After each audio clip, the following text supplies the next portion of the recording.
All right, ladies and gentlemen, welcome to another episode of the Bottom Line Podcast, where we say what we mean and we mean what we say. Because at the core of everything that is, was, and forever will be, there will always be the bottom line. Today's guest is Miss Catie B. Right? She's I love saying your name, Catie B. Market partner, brand ambassador for Modern Nature, a plant-based hair, skin, and hair and skin care beauty products. Okay, I want to say that. Hair care, skin care, and beauty products, right? And a certain amount of oils, I think too. Is there oils? Sort of, yeah. Yeah, There are we'll get within the company, also other companies. nice. Okay, yeah. So Catie, thanks for doing the show. Thanks for taking the time to do the show. Yeah, how have you been since COVID has started? I've been good for the most part. I'm thankful. I'm grateful for mostly where I've ended up after Yeah. the roller coaster of the past. How many months has it been? 5, 6? Has it? It's crazy, right? Like half the year. Yeah, almost half the year. So I've been good. Obviously, it's been a little tough in certain ways. Just the uncertainty of what is going on in the world and how scary that can feel, Yeah. not knowing. And Right. also not being able to work, being unemployed for, I think it was a good 4 months that I wasn't able to work. And so, I was staying with family in Pennsylvania, which I thought would be temporary until things settled down, and it seemed like everything kind of just kept escalating. Yeah. And so before I know it, 1 month passes, 2 months, 3 months, 4. Still no, hope for being able to work again that I knew of. And so I just focused on spending time with my family Right. and helping out with my nephews and for my sister, and doing whatever we could for my parents within social distance. Yeah. So yeah, I think, everyone's been through their own personal journey with COVID and coronavirus, but thankfully I feel really blessed that I've been able to not only to be given some really great opportunities within this chaotic time, and also to just recognize the silver linings that are there and really just be grateful for those and focus mostly on that. Yeah. Try to keep that like inner peace protected, because it's hard. No, it is. It's really hard. You know, it's crazy. I was in New York in July, say right around, stayed there for maybe like 2 weeks or so, right? With the kids and all, and walk through the streets. It's like it's it's empty. It's not the same New York, you know what I mean? So, and what's crazy is that hustle and bustle, you can get caught up in it. Like, Oh, yeah. yeah, you can easily get caught up in it. So there's a whole lot of doing. City life is all about doing. What am I going to do next? Because everything is so convenient. You know what I mean? And Yeah. like, I remember working 14-hour days, right? Um, Before I went through my divorce, I was literally working 14-hour days, and I barely had time to spend with my son. You know what I mean? And he was just born. So I know what that feels like, that hustle and bustle. And it's like, if you have a dream, if you have something you want to focus on, it's like, I'm not going to stop until I get to this level. And there's like this false sense of I'm not going to be happy until I get here. And then you get there, you actually do achieve it, and you're still not happy. Like, you're still kind of miserable. You know what I mean? So I think it's easy in New York to, like you said, get caught up in the hustle and bustle. There's a lot of pressure to be in that mix, and it's also there's a great energy there, and it is fun, and you do meet amazing people, and there's so much opportunity within that hustle. yeah, It does take a hustle. You do have to work your ass off, like you really do. Have to sacrifice a lot of other things sometimes, especially if you're building your own business or you have a family to take care of, or you're doing all these different things just to create a life that's sustainable and happy. but it can get overwhelming. It can be distracting. It can be that energy that's like telling you constantly have to be Doing. moving. And what are you doing? Is it productive, or are you just moving around? Right. Are you doing things that maybe like are taking away from what you actually should be doing? It's hard to say. I mean, it's looking back, you could pinpoint different, Yeah. just and be like, well, I maybe should have done this or shouldn't have done that. But at the end of the day, it's part of your journey, so you learn from it, you grow from it. Right. Uh, New York is not for everybody. When I first moved there after college, I think I cried for like the first 6 months.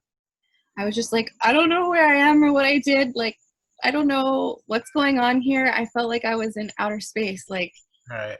I mean, I've always been a busy, like on the go person, but I also Right. grew up in the suburbs where it's very quiet, and Right. it was a shock. And I think anybody that moves to New York from anywhere in the world, especially like a country girl, like from the burbs, I Yeah. mean, it's definitely like, whoa, what's Yeah. happening? But I love it. I think I love it, but I also kind of hate it, but I don't know. And then Right. it's just like this. For me, it was 13 years of like love-hate relationship that I Right. keep going back to. But I learned a ton from my experience there, and I'm super thankful for it. But I think I always knew New York had an expiration date for me. I hear that. So, what's crazy too, I think, with your transition, right? Being in New York, like you said, suburban girl. I don't know if you're a country girl, but okay, fine, country girl. Um, you know, Many farms. yeah. Well, when you're in the city and you're not around farms a lot, it's kind of like you don't even realize the amount of space you had out in the burbs, right? And it's like you're in this, it's this minimal amount of square footage, right? In your little apartment, and there's people living on top of you and either sides of you, right? And I want to know what you like. When you were living in New York, when did you find time to just be and to not do like you're doing now?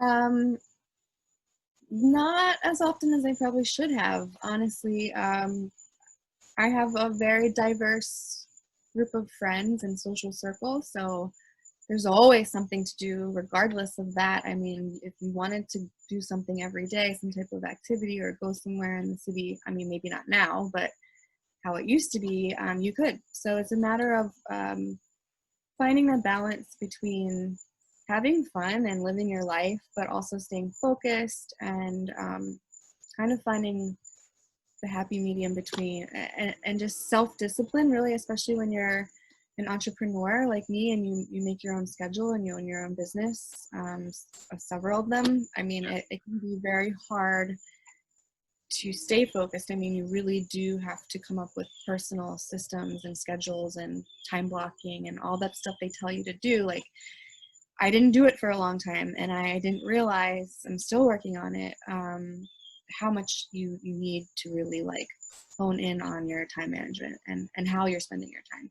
So yes, have fun, enjoy New York City. It's a beautiful city. There's no city like it. I mean, Brooklyn in particular is my favorite. I Yeah. love Brooklyn. I lived there for 12 years in the same apartment. I never left until literally the end of July. I moved out just a couple weeks ago. Bet, yeah, Bed-Stuy, right? Yep. Yeah, it's a lot. It's a lot. I think we take for granted that side, like nature, being able, like, so you have Central Park, you have Prospect Park in Brooklyn, you've got Fresh Meadows Park in Queens, you've got the park. So you got to say it again. Fort Greene Park. That's my favorite. Fort Greene Park, right? Yep. Another one, right? So you get nature in New York, but you literally have to like pencil in that time Mhm. to go do those kinds of things, right? And where you are now, it's a little bit more like it's right outside your window, Yeah. right? You can Mhm. enjoy Yes. nature, right? So tell me a little bit about your transition to Philly, right? And how so here you are in the mindset where you're like, I don't have a job, I'm focusing on my parents, my family, right? And there's still this sense that you want to get things done because you've got that city girl in you now, right? So it's like you've got these goals that you want to accomplish, right? And even in talking to you, I'm like, wow, she's like super. goal oriented, right? What did you do with that energy when you were out there, when you first got out there? Were you like running laps around the house or something? Like, what were you doing with that energy? Back to Pennsylvania. Yeah. What did I do with the energy? I spent it on helping taking care of my nephews who have more energy than me. Right. Waking out. I mean, I think I was asleep by 10 p.m. Yeah. at the latest. I give a lot of credit to my sister, to my own mother, to all the moms out there, all the dads, any parent, whether you're doing it with partners, with your family, alone, like God bless all of you, because it is not, It's that not is a full job in itself, and it's the most important job there is. right. Instead of being an auntie. Yeah. So. The kids tell you what to do. I don't let them know this, but they're really my Oh, kids are yeah, they there. are, and they're also super manipulative. They Oh, know there you go. Yeah. in a very in the nicest way possible. It's not mean spirited. It's just they know how to get what they want, There and it is. Yeah. we pay more attention to that. I think we forget the basics of like how to do that. Yeah. They're really the ones in control. It's ridiculous. Yeah. Yeah. So You're the auntie, so you have to kind of like discipline them, but also let them get away with stuff and like be their right. best friend. And it's like a weird, you know. Yeah. Yeah. It's great. It's my greatest role so far. Nice. I'm glad you're enjoying it. Yeah. So you also were in sales, right? You were real estate. You were in real estate in New York, right? It takes a certain level of grit and craziness to get into sales, especially, real estate sales in New York. What motivated you to get into sales? Um, I would say less motivation came from like the sales side, but when I first started working real estate, I had been living in New York for about a year and a half. I worked in like fashion, retail, personal shopping kind of. It was a lot of fashion related stuff for like a year, and then an opportunity came along through a close friend of mine actually to work for um, a landlord, a third generation family company. They needed a property manager, they needed a leasing person, they needed a lot of things Yeah. that could come in one little package. Me.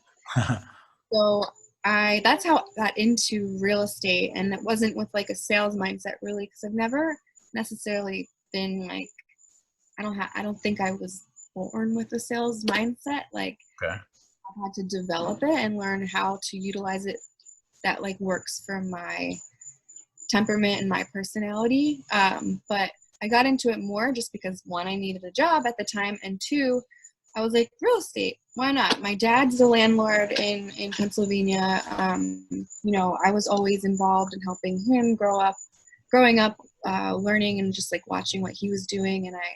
And he just retired recently. Nice. Got right before the pandemic, which was a Yeah. bit. But him and his brother built a construction company, contracting business from scratch since they were like late teen, early 20s, and built from there, and then invested in real estate throughout our town, and really showed me how important it is if you have opportunity to use the money that you have to build more money. And one of the best ways to do that is through real estate. Yep. So I say all that now, and I look back and I'm like, I guess maybe I was always meant to kind of, maybe not meant to, but at some point Right. learn about it. And then Right. the reason why I stuck with it so long, because it's been a struggle. Like, it's not, I mean, yeah, people are successful in real estate, but it comes in dribs and drabs in the beginning, and it takes a while to really get on your feet, and it's not consistent until you really like build something strong, which takes a lot of time.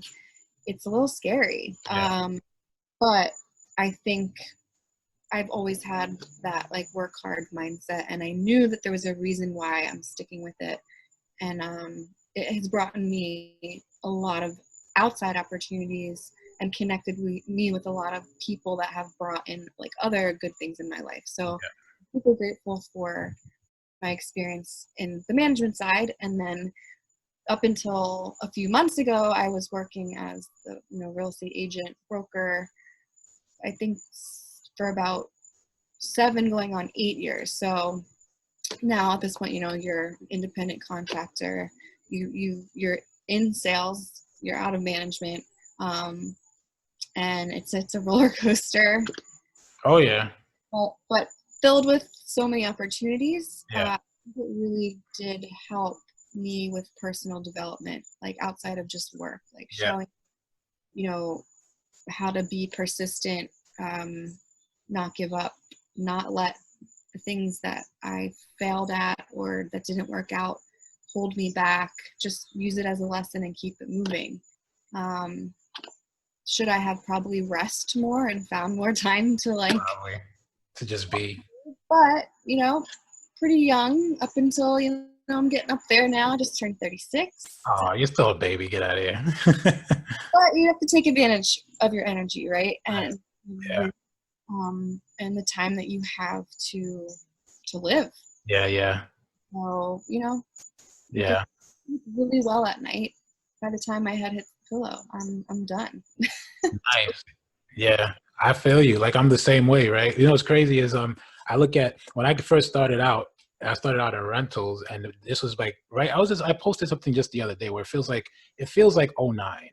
It just does, right? Because like New York is like literally going through the same thing it went through back in '09 when there were a lot of vacancies, not an easy way to fill those vacancies. The landlords are offering like owner pays. They were paying half of the commission for renters, right? And management companies would still have to cover their construction loans. So there was a lot of like incentives to rent these apartments. And I remember being able to rent apartments, you know, and I was just starting out. Like I had just graduated with my degree, like in my bachelor's degree that I barely got, but I got it, right?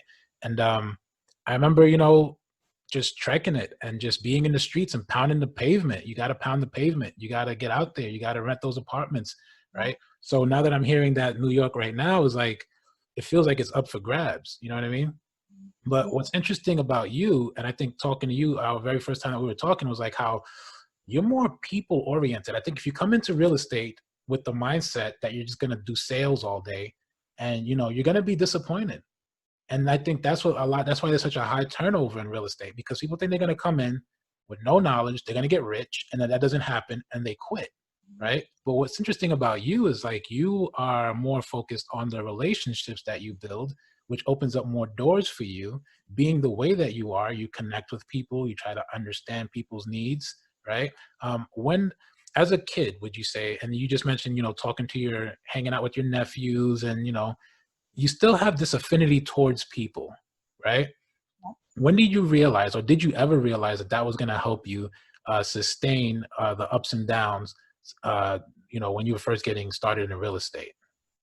Um, I think that, well, to be fair, to be honest, when I was about to leave the property management company, had just gotten my license and I was like, all right, I'm going to do this. I'm going to like go out and go on my own and leave this safe space. And it's time for me to really like use my experience. I worked there for almost 5 years. I was Wow. there a while and I learned a ton. And it was great to make relationships on the management side with landlords and have that background before going into, you know, the broker side, especially in New York, especially not being a New Yorker. So I don't have any relationships there outside of like the ones that I built from scratch or like a couple friends that came with me that also moved to New York from Pennsylvania that, you know, connected me with certain things. But you're building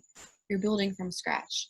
I guess from a personal standpoint, I always knew that I have a certain way with people and that people feel comfortable with me, they trust me, and that makes me feel good because it's not like my goal, but that's what I want them to feel. I want them to trust me. I want them to be able to tell me what they're looking for and what they need, and I want to deliver. I'm not trying to sell them anything. I'm just gonna like listen to what they need, be very diligent in how much I care about what they're looking for, consider all aspects, really take my time and figure out what are the best options for them, and then hopefully like they're all great, and then they pick the one they want. And it's not sales to me. It's really not.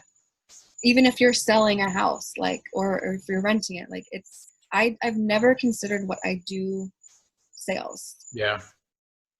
Me, the way that I operate, I'm not a salesperson. I don't want to be. I really don't. Yeah. Am I in the sales industry? Yes, actually, in several capacities, I am. Yeah. But I think what I learned early on as a kid, and also what I've been able to just be myself, like, be myself, be a good person, work hard, be there for other people, listen to people, and deliver, like, execute. Like, I'm an athlete. I don't like to lose, I Yeah. think humble, and you do lose in life. You do. But those are the times when you learn your greatest lessons. And I remember when I was leaving the management job, and I was about to, I told them I'm going out and I'm going to go be a broker. And everyone there discouraged me from leaving. Like, oh, it's really, like, uncertain times. You're way too nice. You're going to get eaten alive. It's all these sharks out there. You'll never make it. Somebody said, how old are you? And I think at the time I was 28. And they said, well, shouldn't you be more focused on, like, finding a husband and getting married than going and I said, you know what? Thank you so much for everything. I'm good. That just reconfirmed and stamped if I was a little unsure that I was ready to leave and I needed to get out of there, that was all I needed.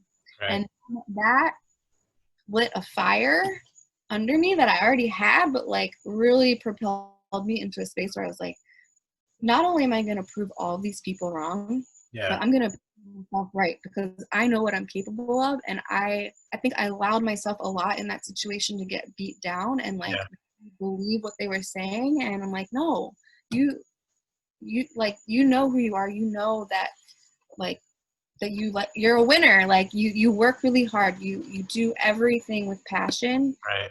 Even if you lose, you still win because you're learning. I love to hear that. This is like, I'm excited just listening to you talk. I'm like, yeah, Catie B, like, good, Yeah, that's what I'm like. Kind of hot out here. Yeah, like, at the end of the day, I think, like you said, you're an athlete and you hate to lose. And that's what it's about, right? It's like, all right, if I do lose, I'm going to figure out why. Right. And I'm going to make adjustments. Mm-hmm. Right? You can make those adjustments. And what's crazy to me is, like, and I say, you and I, we're not in our 40s just yet, right? So it's kind of like, but we're not just yet. I'm basically 40, right? Oh, no, please don't do it. Don't say it yet. What? Everything is fine. No, it's like, you know why I say that? Because when I first started out, I had similar experience, right? And my team leader was, like, in her 40s. And she was like, you're not going to last. You're not going to last. And there was so much discouragement. And this was just rentals. I was like, I didn't get into this game to get into rentals. I came in to get into sales. You know what I mean? So it's like, there's so much discouragement. And what you said is right on the money. They must all read from the same book. You know what I mean? Because they're all like, oh, you're too nice. You're going to get eaten alive. And they have no idea what you have going on. But I learned very quickly, like, yeah, it'll be nice, but I need to figure out how to maneuver different types of personalities, especially people that are trying to take advantage of you. It's like, I'm not going to let that happen. Yeah. So I think that's what a lot of people need to hear, right? So, like, okay, here's another thing I'm thinking. I used to rent apartments to a lot of transplants from the Midwest and from, like, down south that came into New York. When you first got into real estate, or, like, you started realizing that you had this affinity towards people and you were good at helping people, how did you use that to, I guess, to get out of real estate? How did you use that to get out of real estate? Because, if you really feel like you're really good in real estate and you have all those relationships and you go on a networking events, wouldn't it be more likely that you would stay in real estate? What do you mean get out of real estate? So, like, I'm still in it. say it again. I'm still in it, so I don't. You know what? Here, let me clarify. So, like, you went into management. You were in management, then you got out of management, and then you went into, like, being a broker, right? And then from being a broker, you got into this beauty business that you're in now, right? So it's like, tell me a little bit how, because for me, I got into coaching, right? And coaching, real estate introduced me to coaching. So it's like I still love real estate. It's my passion. It's my heart. I love it. I think it's a way to like, you know, create generational wealth. But coaching is really where I find my passion. I find my passion in helping people help themselves, right? And it's because I think you and I have that in common, where we're more about the relationships than we are about the sales, right? So I'm wondering how you, when you realized that you could just use this skill that you have, this affinity towards people, to pretty much do anything, because you have your hands in a few different pots right now. Yeah.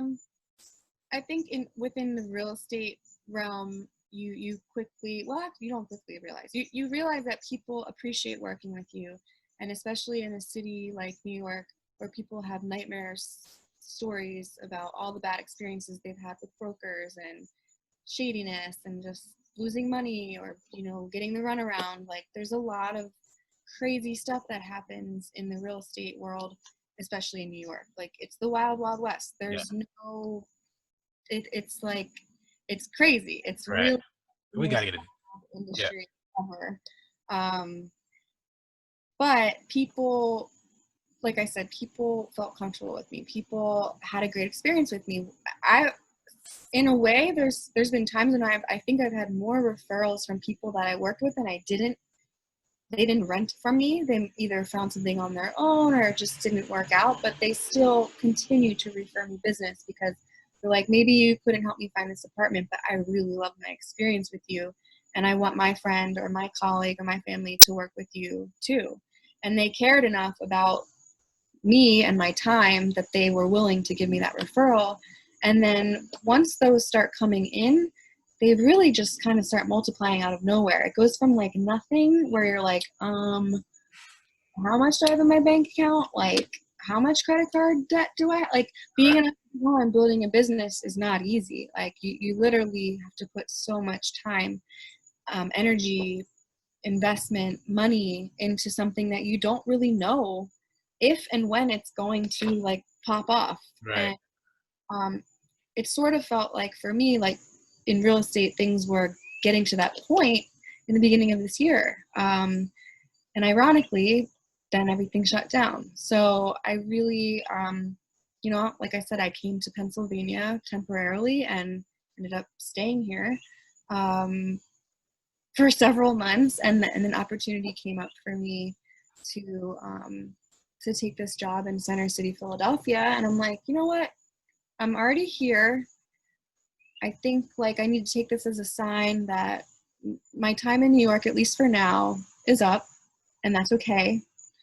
I mean, it was very heart-wrenching, don't get me wrong. Many tears, many sleepless nights, many like, I don't know what the heck I'm doing. What should I do? Like, how do I make a decision in a pandemic? Like, I don't know. I don't know what's happening. How do you make a decision when all your variables are up in the air? Either it's the worst time to make a decision, or then I kind of just switched my mindset and I said, no, it's the best time for you to make a decision. Because what do you have to lose? Like, what do you have to lose?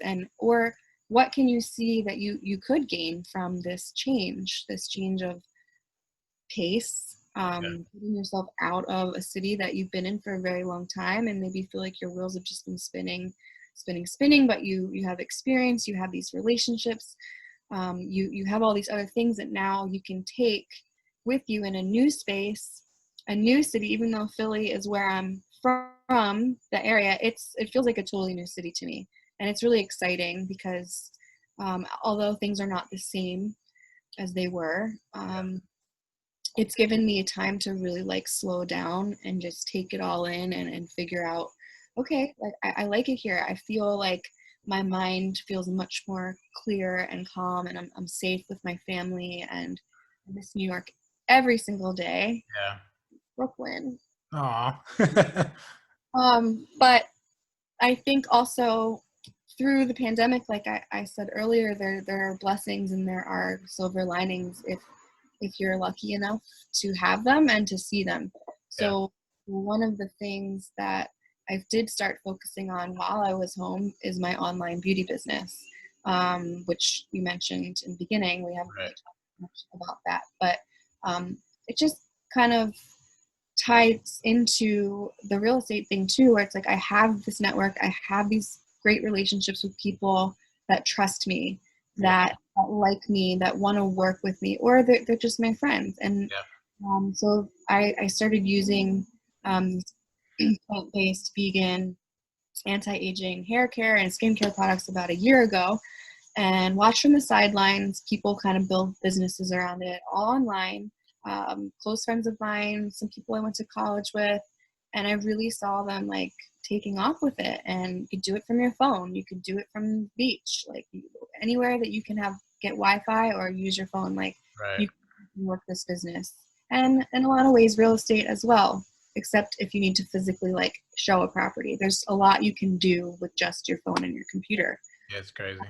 So I think to answer your original question, it's all about relationships at the end of the day, and it's Yeah. about the connections that you make and the trust that people have in you to not only work with you, but maybe they don't work with you, then they send their friend to work with you, or they just you teach them something. Maybe they didn't buy anything from you, but you taught them, you gave them something of value, which is invaluable. Like you can't put a price on that. So Yeah. I think with with real estate, I wouldn't say as a whole it's a passion of mine. I don't wake up every morning like, oh my God, I love real estate so much. Right. I like it.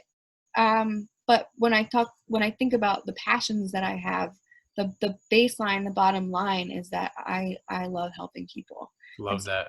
how can I do that with the skills and the experience and like the gifts that I have or that I've been given, some that I've had my whole life, that I was born with, that you don't realize that they're actually gifts until you're older and you're like, wow, like, you know, I can share these things with other people, people that I love and strangers alike, and like really make a difference. Yeah. And that's what wakes me up in the morning. Yeah. Like that's what keeps me going.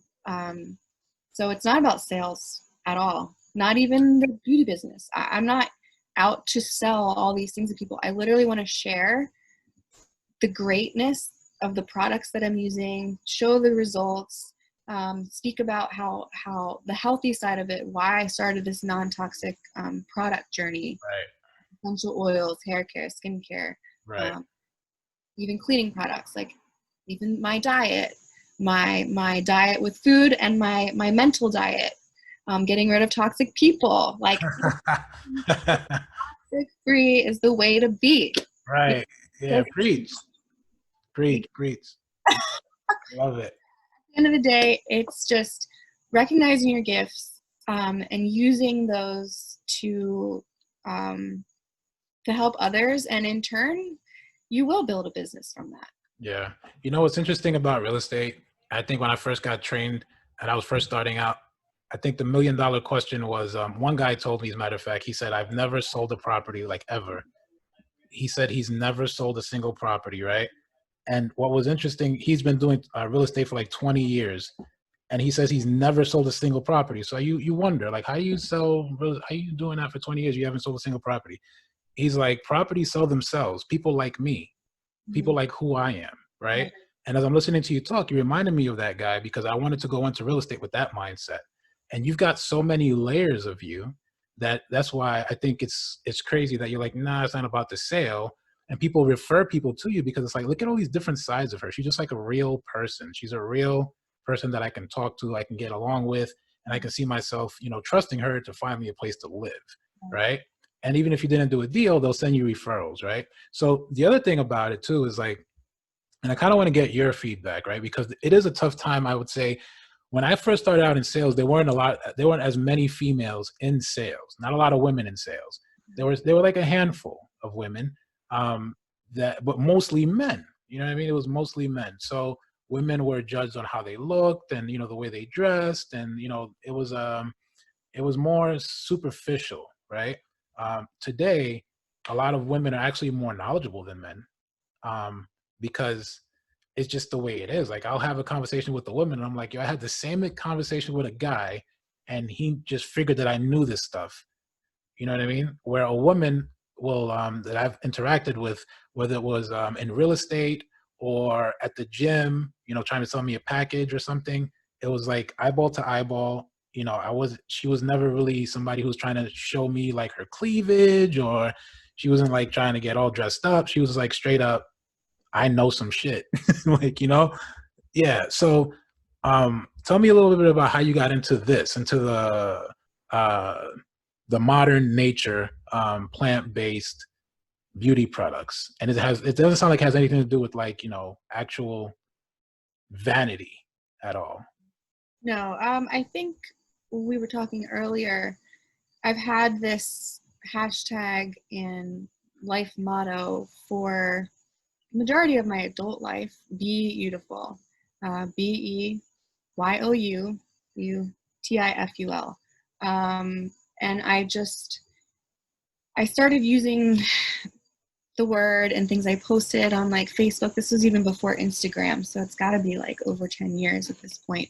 And I used it more for just myself to help remind me that I don't need to be defined by the way that I look. I don't want to be defined or looked at or judged or sought after because of the way that I look. I want people to love me and care about me because of the person that I am. I genuinely care about people, and yeah, I like to take care of myself. Yeah, I've been an athlete my whole life. Yeah, I love makeup and clothes and fashion, but it's not a vanity thing for me. It's like these are just things I really enjoy, and who doesn't like to look and feel good?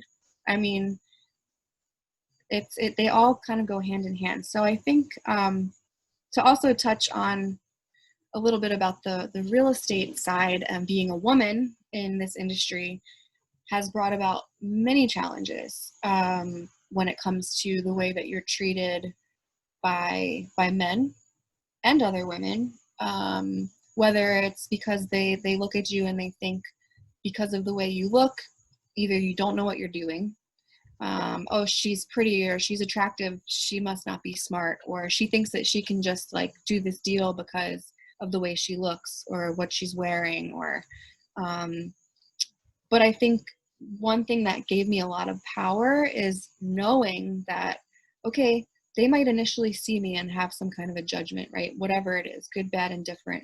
But give me like 30 seconds to a minute for me to open my mouth and talk and share, you know, the knowledge about the property or just about the business, or show them like there's no funny business here. Like, I'm here to do a job. I'm here to help you help me. Like, let's get it done. And you know, you are disrespected, and there is sexual harassment, and there are very uncomfortable situations that have come up all the time, especially in work, like Yeah. everywhere. And I don't think there's a woman out there, not even just in my industry, that hasn't experienced that.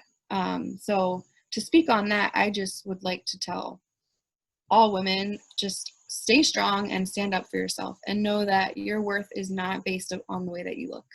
Your worth is based on the power and like the goodness that you have inside of you, and what makes you beautiful, what makes you strong, what makes you yourself is literally being who you are.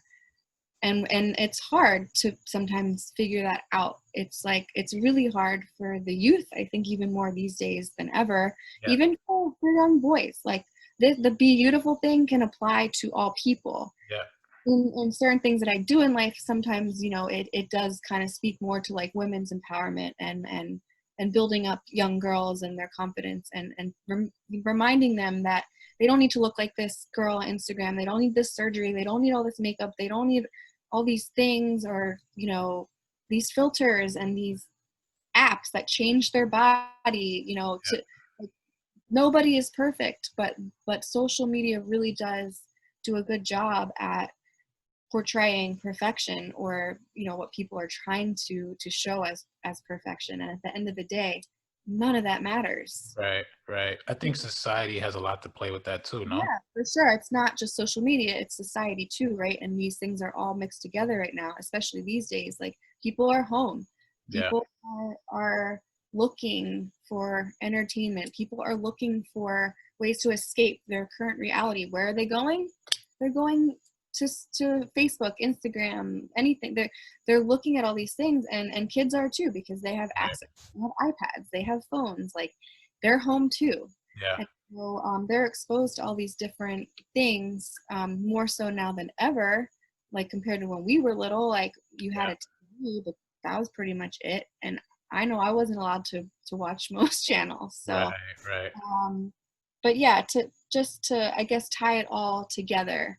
Um, the definition of beauty is not the physical, right? It's from in here. It's up here. It's how you treat people. It's how you live your life. It's the impact that you are capable of making in a positive way on the world, and it's the light that you have inside of you Right. that we all have. Everybody has it. It's making sure that you figure out what that light is and what makes you shine the brightest, and Yeah. then going ham on Right. everything that makes you happy and makes you shine. Right. And that you're not always going to be super lit, right? You're going to Yeah. be dim. Your light is going to be dim. People are going to try to take that away from you. Things are going to happen that are going to bring you down and make you really feel like you're in a dark place. And sometimes it's super hard to get out of that. Yeah. But at the end of the day, like we all go through it in different ways. We're human beings. There's Right. so much going on at once right now. Yeah. So my prayer and my wish for not just girls in the beauty industry Yeah. is for all people literally to just take a deep breath, slow down. Like there has been such a blessing for me to just be still, which I don't think I think I forgot how to do that Yeah. in 13 years. You know what's a great book? Brooklyn will do that to you. New York City will do that to you. You know what's a great book? And it's crazy because I had to go through a transitional period, kind of like you did, to find this book. As a Man Thinketh by James Allen. As a man, it's literally like I think less than 100 pages, and you can download it on YouTube. It's like as an audio book, and I use it as meditating. I use it to meditate. I meditate on the words of the book, right? And he says exactly at the end of it, he says, "Be still." Right? That's exactly how he ends it. Be still, because as a man thinketh is how that's how he will become. So if you think you're good, you'll be good. If you think you're bad, you'll be bad. If you think the world is throwing, shit balls at you, it's going to throw shit balls at you. Bottom line, right? It's just like if you think, there's abundance for you to get out there, you'll get it, right? So as a man thinketh, so he will be, right?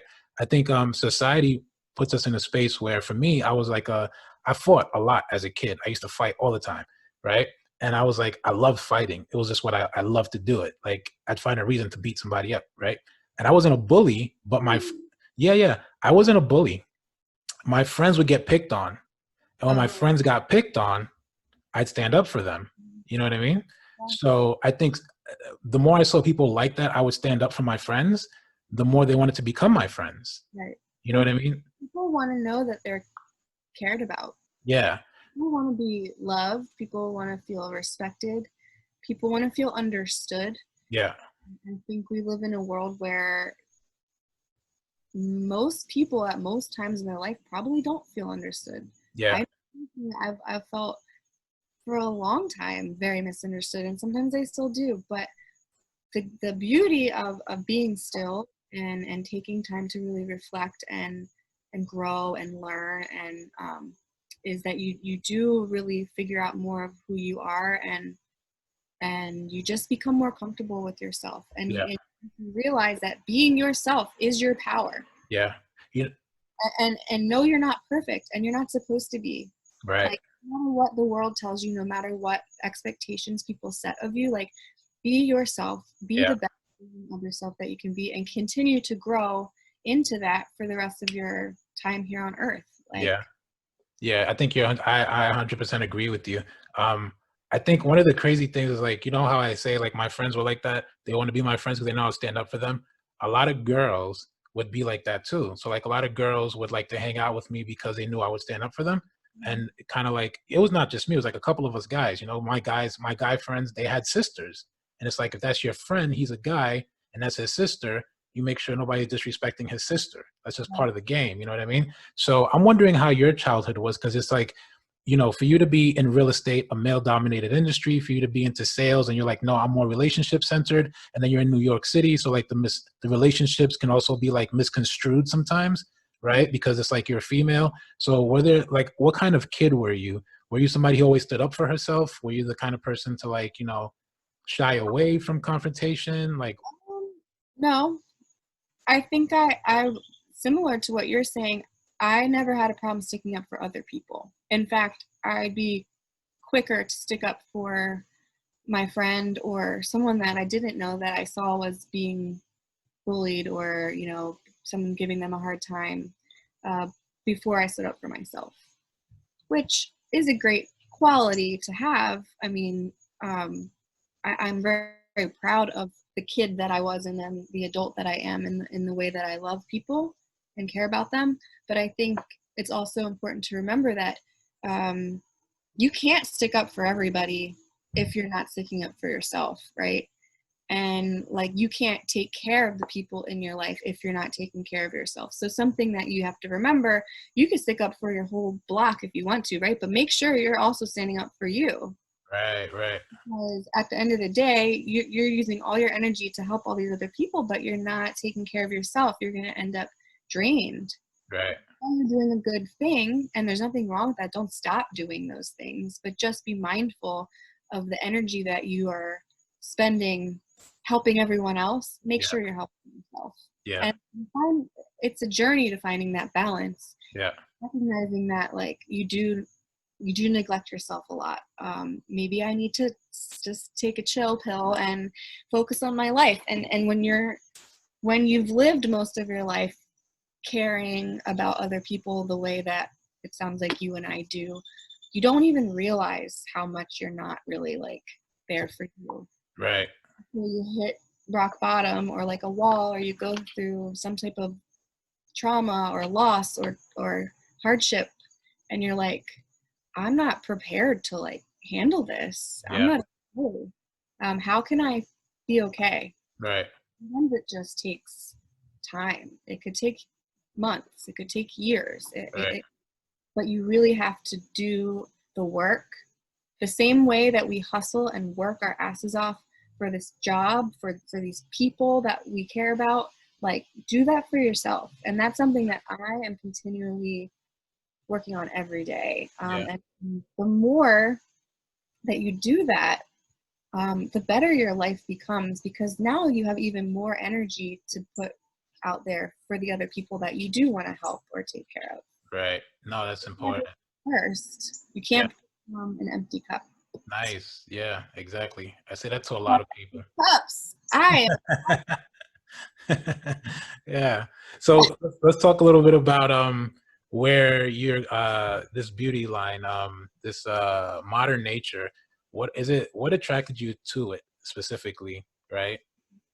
So what attracted me to it, let me slow down. Be still, Catie. Chill. Okay. Mhm. So I started, I'd say, health-wise, I stopped eating red meat and pork products probably over 8 years ago, maybe almost 10 years ago. Do I eat them here and there? Sometimes, yes. I'm not like super strict with it, but I really tried to eliminate those two specific things from my diet. So that's my personal journey as far as like what I don't think is good for me. Not saying it's not good for other people, but that was my first kind of personal choice when it came to, outside of like working out and taking care of myself, something that I could do or change. And I realized how much better I felt physically and mentally from just eliminating those foods. The next big step I took in like a non-toxic, healthy journey was with essential oils. Okay. And whether it's diffusing them, you know, to wake up in the morning or at night to help me sleep, or, you know, certain products that you can use topically. If you have a headache, you know, you can rub peppermint on your temples, on your neck, your head. There's aromatic therapies, there's topical therapies, there's even ingestible oils, just something as simple as a lemon oil, which you can put in your water, you can cook with it, or you can literally like, you can eat it. It's all plant-based, it's all natural, it's safe, there's nothing else added to it. And there's literally an oil out there for anything you can think of. Anything you're like struggling with, even like focus, there's certain oils that are good for like focusing, for getting a little more energy, for relaxing. Like starting that journey, like that was life changing, because I'm like, wow, it's so simple. Like, look at Mother Nature. Like, who's Yeah. a boss? Yeah. And so that kind of really got me into like the product world of like, okay, so what else can I do to get rid of whatever junk I'm using that I might think is working or makes my hair and my skin look good, but what is it doing to like, what is it doing to my insides? And in turn, how is that affecting what my hair and my skin look like on the outside? Right. So I, a couple of friends of mine from college were promoting and showing like tutorials and testimonials for these products through a company called Modern Nature, MONAT, MONAT. And they're vegan, plant-based, cruelty, toxin-free, anti-aging products for both your hair and your skin. So they started with just hair care, and then they've expanded over time. Around this time last year, I think September, they launched their skincare. So it's almost been a year since their skincare launched, and it's like taken off. I mean, the products are amazing. You literally see a difference in just the way that your skin looks, the way that your hair almost heals itself from the inside out. Like, Right. well, girls in particular, we put our hair through hell, like between the coloring, the heat damage, just being out in the sun, whatever it is, and the crappy products we think are good but are really doing a lot of damage to our hair. Right. And I lost you for a second. Where'd you go? I'm still here. My Yeah. computer wants to update. Yeah. Be still, computer. Okay. So I sat on the sidelines for a while and I watched my friends promote the stuff, talk about it. They showed like before and afters, and went into detail, like scientific details about what's in the product, the ingredients, what's not in it. I'm like, that sounds pretty cool. Like whatever I'm using now, it's probably from the drugstore. I never really got too fancy with like my hair. It's actually, I've been cutting my own hair my whole life, so I always was a very like do it yourself type of person. But I said, let me try this. Why not? And so I spoke to my friend and I'm like, I want to try the products, but I'm not sure I want to sell them like you do. I just want to see, what they're all about and what it will do first for my hair. They didn't have skincare yet when I signed up. So I bought like the basic package that came with, shampoo, conditioner, like, I don't know, it was like a split end mender, a dry shampoo, just things that like most females use every day anyway, but all within this brand. So immediately I noticed a difference in my hair. It was much softer, much shinier, and just looked and felt really healthy. And I've been using the products, the hair care for over a year and the skincare for a year. And I mean, yeah, I'm super happy with the results, and it just makes me feel good to know that I'm healthier because of it. I know we can't eliminate all toxins or all risks in life, but if you have the opportunity to eliminate certain things and like that's your choice, then do it. Yeah. And so not only do I want to share these products and the knowledge and all the goodness that comes from using literally Mother Nature's gifts. If somebody wants to buy it, great. Again, it's not about sales for me. I'm not out here pushing a product and trying to I see dollar signs. I want to make money. Right. Will I make money from it? Will I build a lucrative business from it? Yeah. Yeah. Will. Why? Because I believe in the product. I care about the people that I'm working with. I care about my friends and family. I want to share it with everybody that I either know or don't. Right. Hope that it like makes their life better too. And also if they're able to build a business from it at some point too, amazing. Yeah. Like online business, e-commerce is the wave. Like if you don't have a side hustle somehow that you're doing from your phone right now, like it's okay. But like if you could figure out a way to come up with something you're passionate about that you could maybe like build. Right. $199 usually is like the minimum for starting a little business, right? It's Right. a lot of Right. money, but Yeah. I think it's worth at least trying, especially with many people still unemployed in their actual office job or wherever they're normally going. Let's figure out ways to like help each other make more money, and Yeah. not just money because we need money for happiness. No, we need money to survive, to Right. live, and to pay for the things that are not only necessary but that make us happy, Yeah. that bring joy, whatever those things are for each person. And let's be healthy doing it. Yeah, love it. I think that's great. You found something that you're really passionate about and you use it and you've benefited from it. You've seen it work on yourself, right? And it just represents more of who you are as a person, right? And what your standards are. So it's like, I like to tell people, when I first take them on as coaching clients, I say, listen, where are you? Are you making money just to make money, or is your business an extension of who you are, right? Because 9 out of 10, if you're doing something that you're just doing it to make money, you're going to get bored and you're gonna quit. Your heart's not gonna be in it. And it's okay if you got to pay some bills, but at some point you got to be true to yourself. And it's kind of like you've got this inherent thing about you. I'm pretty sure, like, right? I haven't been to Center City. I haven't shaken your hand. Nothing. It's just like for you to have this energy about you that says, no, I'm more about getting to know who you are and how I can help you. That's the kind of people you'll attract into your circle, right? And so if somebody is like, genuine and they're real with themselves and they eventually build a business and their business becomes an extension of who they are, they find that sense of fulfillment. You know what I mean? And then being still becomes a little bit easier, right? And it's no longer about just being transactional.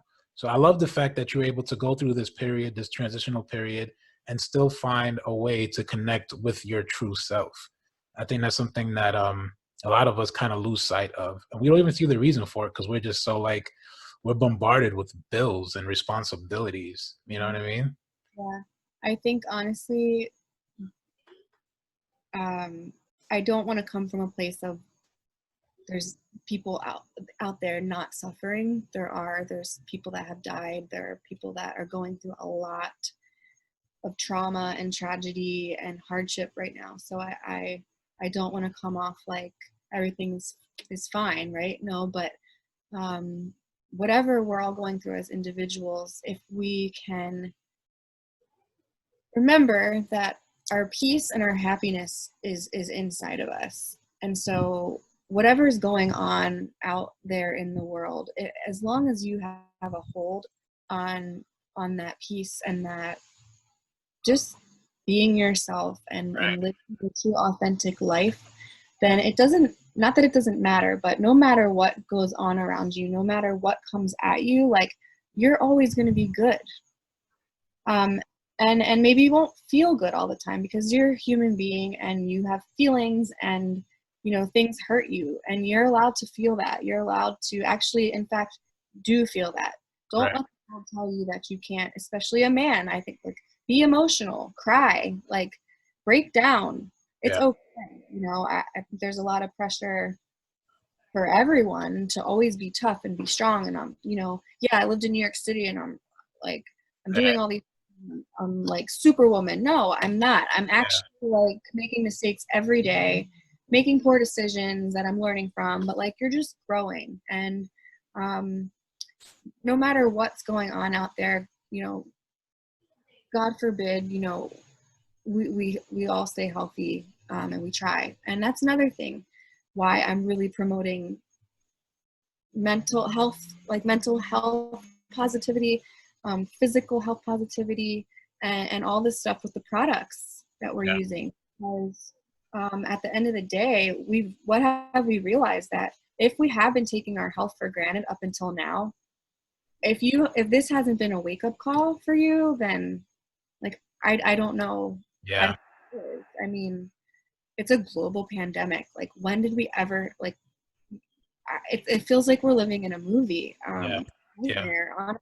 But if we have control over taking care of ourselves, mind, body, spirit, all of that, like, let's do it. If you're unemployed right now and unfortunately you're seeking work and you haven't found it yet, try to take this time to really work on yourself, be still, and figure out who you are, what you want to contribute to this world, and how you can do that. Maybe not today, but like, what can you start building now that once things do, kind of get back to not normal, but whatever they're going to get back to, Right. um, you'll feel more prepared to kind of take off and build a new part of your life, because we're all changed. We're all going to be changed by this. Yeah. That's Hopefully, great advice. but yeah. Yeah, that's great advice. I love the fact that you came up, that you said that, because that was actually going to be my next question to you. Like, what kind of advice do you give to people going through transitional periods? That's great advice.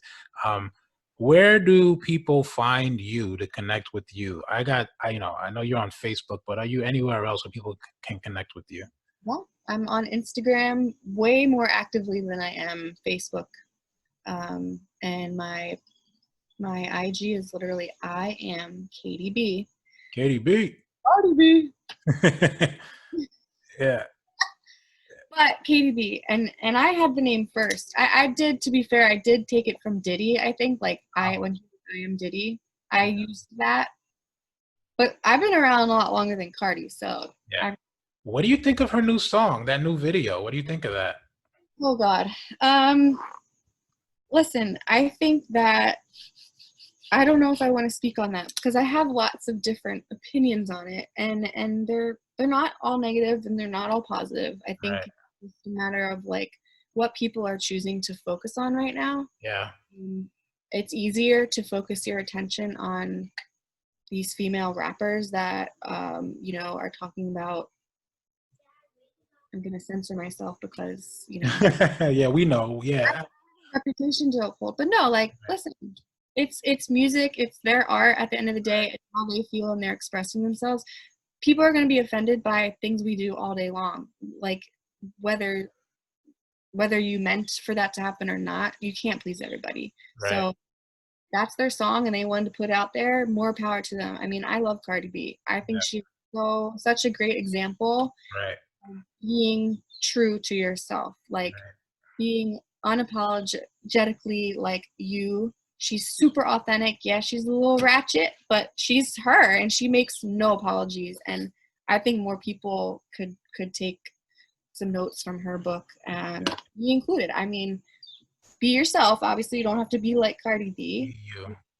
but know that look, like that's how she built the brand that she has, literally on being her, and people felt that, whether they agreed with her or they thought what she was saying was appropriate or not. Like, again, everyone's going to have an opinion, but what she did was she literally built her brand on, this is me, so take it or leave it. And I think a lot of people took to that because they connected with the fact that she's just being authentic. Like, she's not being this, it's not her stage presence, it's not like what her manager is telling her to do. She's like, no, this is me.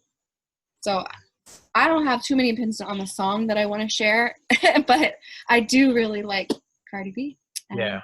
I think you're so consistent in your whole like the whole thing, like be you. And for you, it all goes right back to be who you are. Right. And that's what you're saying about Cardi B. She's just being herself. Yeah. I mean, look, she knows exactly what she's doing. She does. She knows exactly what she's doing. She's no dummy. No. She's no dummy. Yeah, that was amazing. That's great. Yeah, I'm glad we did this. I'm glad you took the time to do this. I'm so happy that we were able to get this done, you and I. Before we wrap up, I just want to play a quick game. It's called the lightning round, the hands down lightning round. Okay. I'll give you 3 topics. All right. And you let me know your bottom line about these 3 topics. And as a matter of fact, we can count the Cardi B as one of those. Okay. So I'll just give you 2 more topics and you let me know. In Philly, Center City. My cousin used to live in Center City, and I used to visit. So Center City is pretty cool. In Philly, where is the best place do you think is a good place to go eat, like a good restaurant right now with COVID? I just went to this amazing place called Bach Bar. Okay. It is built in, am I supposed to be saying this in like a certain time? Whatever you want. Good lightning round. Like, oh my God. Okay. Well, I'm going to ask the questions, so you can come up with the answers. So it's like this rooftop restaurant that the rooftop is like on top of this old I don't know if it's an elementary school or a high school, but it's like this super old school. You literally walk up to the place and you're like, is this it? Like, am I here? It's old building. You walk in, it's like kind of dingy, dark hallways, and you go to the end and there's a guy at like a podium and he checks you in, and then you go up the elevator and you walk out onto this rooftop, and it's just like this amazing, breathtaking view of Philly. And the food is delicious. They have Right. drinks, there's spritzer, Nice. that. But yeah, I went there a couple weeks ago and I was like, okay, Philly, I see you. Nice. I wasn't expecting it at all. So it's cool because I think in a way it reminded me a little bit of New York, where New York, you walk down the street and you literally could feel like you're walking into a hole in the wall. And you're like, what is this? Like, you go in and it's like this magnificent, like, Right. whole venue. Right. And that's something that always intrigued me about New York. But I think that Philly has that too, and I'm excited to explore more. What's it called? What's the name of it? BOKBAR. Bach Bar. Got it. Okay. Second question, last one. Right now, with everything going on with COVID and you working in Philly, do you feel more comfortable working remotely or actually stepping into an office? More comfortable with, as far as like the virus goes, Yeah. or Are you more comfortable working remotely or just, post-COVID, like a new normal? Which one do you think is better for you, working remotely or going into an office? yeah, I appreciate that they're being flexible right now with me being able to do both. So I go into the office 3 days a week. I work from home 2 days a week, and then I'm off 2 days. And it's different every week depending on like who needs to be there for what and what tours we have and what coverage we need. It's actually kind of been helpful for me because it's slowed down the transition, and plus I'm commuting from the suburbs to Philly, and so when I do go into the office, it's a 12-hour day for me. So to do that 5 days a week up front on top of all the changes, like I literally been moving out of my apartment the whole month of July. Um, Right. Starting a new job on July 7th. 7/7, it's a good number. Yeah. My birthday, my lease expiring the end of July. Like so much happened in July that I think I'm like, thank God I didn't have to like go back and forth every single day. And Yeah. also I'm staying with my family, and I have to remember too that, you know, I'm getting on a train in the morning and I am in an office and I'm around all these people, but obviously we're wearing masks and washing our hands Right. really well Yeah. with safe products. And so I'm just doing my best to do my job, be safe, and just come home and then enjoy the time with my family. Appreciate those work from home days when I can stay in my PJs. Nice. So yeah, Yeah, nice. That's great. You said you had a birthday, so happy late birthday. When was your birthday? July 28th. Okay. Well, What does that make you? I'm not sure what sign that is. I'm a Leo. Ah, Leo. gotcha. I'm actually a triple Leo. I should have known that. Yeah. Leo moon, Leo sun, Leo rising. Nice. Okay. Well, allegedly that's like triple fire. Explains a lot. Explain your KDB side. I'm gonna top. Yeah, that's all good. That's all good. And finally, your bottom line. What is your bottom line, KDB? That reoccurring truth that no matter what setback you go through, you go back to this truth and it keeps you focused. What is your bottom line? I wrote this one down, even though I don't need to refer to it, but I did write it down because I I tend to be long-winded, so let me keep it short. I think at the end of the day, my bottom line and what has been like the thread of this entire conversation is just being yourself, being confident in who you are, and giving yourself grace in the journey that you're on, and learning more about that, and making mistakes, and not always winning, but in winning through losing because you're growing. So be yourself, be a good person, work hard, and stay focused, be persistent, never give up.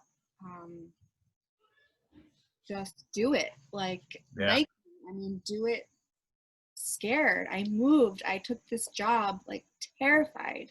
I cried a lot. Like I'm an emotional person, but I'm not. I've never cried that consistently, and I think there's just so much going on in the Right. world that, like, emotions are high. But um, it's the best decision that I've made in a really long time, if not my entire adult life. And my life is already changing very quickly. I feel more in tune with who I am than ever. So it's just, the bottom line is I'm going to keep being me. I am Catie B. Like, I want to do good things. I want to be a light in the world. I want to be beautiful. I want to help others feel that and be that. And yeah, I want to be a vessel of light and change and positive change for all people, especially people that are not treated as equals to within our society Yeah. with everything going on outside of COVID with racial tensions. Like just making sure that you're there for your neighbors and Yeah. that you're taking care of each other. Yep. And more now than ever. And wherever you can teach, wherever there's a lesson or a teachable moment, whether it has to do with, your family or within your job, when you see racial injustice or you see discrimination or you see somebody being treated like when you were little and you're sticking up for your friends, like any kind of situation where you see that happening, like say something, do something. Yeah. As long as you're not putting yourself in total danger, like, and maybe you will, because Right. like sometimes you have to risk safety to like, and we see that every day. But like, just be there for each other. Right. Be and most importantly, be there for yourself. Yeah. That's powerful. Yeah. Thanks for saying that, Catie. That's powerful. I want to, I was watching a John Lewis documentary the other day, and he said, "Get in some good trouble." That's what he said. He said, "Get in some good trouble. Speak up." I love good trouble. I Yeah. love good trouble, not bad trouble. Yeah, good trouble. That's powerful. Yeah. Um, it was great having you on, Catie B. I look forward to, following you more on social media and working with you and seeing what you're doing. Um, any last words? Just thank you. Thank you for allowing me the chance to talk and just be authentic. And I've never done a podcast. Definitely never did a podcast. I never did a podcast before, Right. and I was nervous about doing one because I've never done one, and also because I knew you were recording it like through the video. And but then I just told myself, it's just a conversation, and you're literally, again, you're just being yourself. So you're talking to him and to whoever is listening just from your heart, and you can't mess up. You can't Yep. mess up. Yeah. I really appreciate you having me on here and giving me the chance to chat about things that I have going on in my life and hopefully shed some light on and helping others in different capacities. And I'm grateful that we found each other and that we're going to be helping each other build whatever that is Same here. for each of us. So yeah. Yeah, it's been great. Yeah, thanks for taking the time, Catie. This is the Bottom Line Podcast with Catie B out in PA, Philadelphia. She's having a good time out there. This is the Bottom Line Podcast where we say what we mean and we mean what we say, because at the core of everything that is, was, and forever will be, there will always be the bottom line.